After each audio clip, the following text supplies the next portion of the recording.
What's up? Dneska sa pokúsim vybrať motor z tejto šeplety 27 biturbo. Spojíme si najprv výfuk, kardan, dole predné čelo, svetla, nárazník, radiátory, vypustiť vodu, elektriku vybrať, kúrenie odpojiť a myslím si, že mohlo by to ísť von.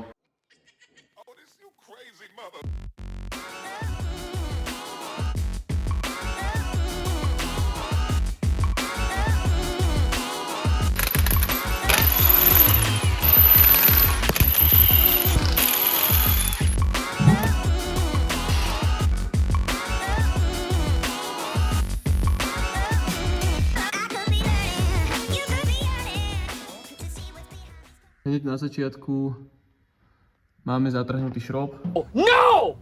No! Čiže úplne sa teším. Hneď sa vyberala zváračka, navarím tam tento šrob, vyberem a potom pôjdu všetky nové.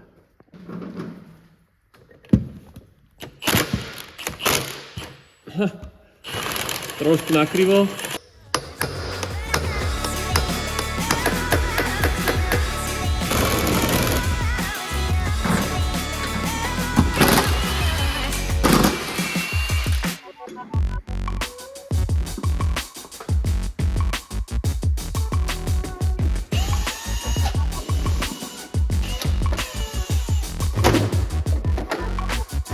Dáme si dole nárazník, na tomto aute je to mega easy. Dajú sa vám riežky, z boku dva šroby, jeden šrob, druhý šrob a ideme dole.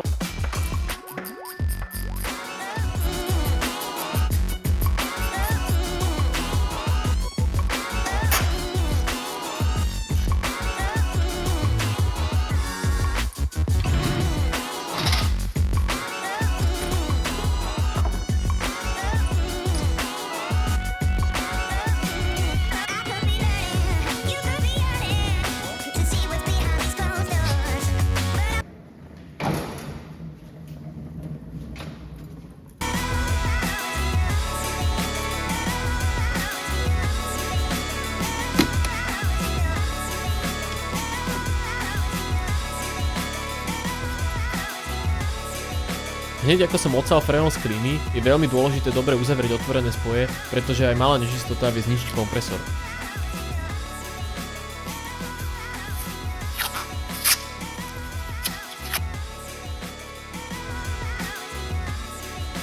Toto auto som bohužiaľ v minulosti kúpil bez motora a neskôr upravil a založil motor s kódom AGB. A ten momentálnymi úpravami dokonca prevyšuje sériový výkon R4, no v budúcnosti mám určite v pláne kúpiť sériový motor s kódom ASJ.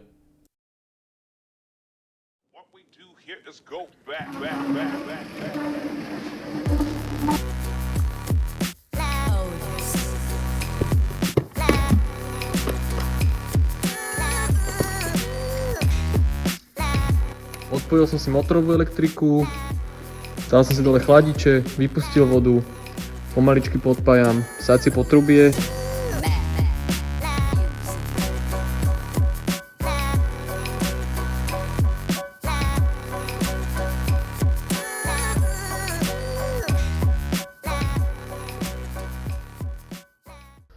Motor mám v pláne vybrať aj s tehlicou, s tomičom, s nápravnicou aj s prevodovkou, čiže budem si musieť odpäť riadenie a tento šrob býva vždycky problém. Keďže je to oceľový šrob v hliníkovej tehlici, medzi tým sa spraví oxidácia, zažere sa to tam tak, že väčšinou sa tam zalomí a potom to treba buď vymeniť novú tehlicu, alebo to celé odmontovať a vyklepať. No, ide, našťastie. Všetko to nemusím dávať ani vlastne dole, čo tu trepem.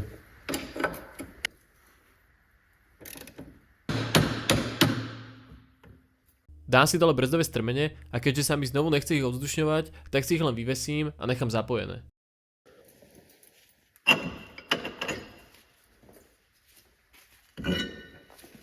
Odpojil som si alternátor, štarter, palivo, skontroloval, či niečo neostalo zapojené a je na čase odpojiť si radenie.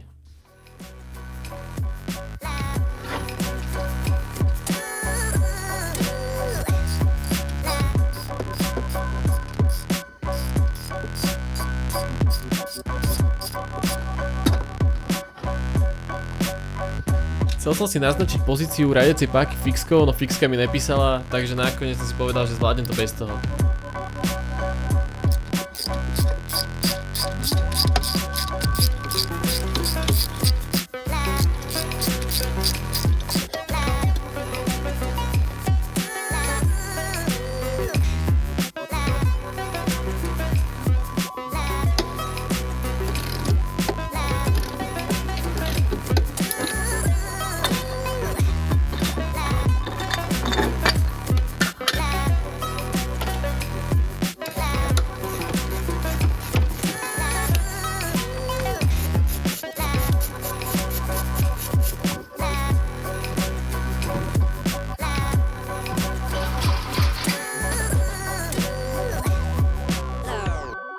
Ak si vydržal pozerať video až sem, díky moc, a keď chceš vedieť, prečo som vyberal motor von, vidíme sa pri ďalšom videu.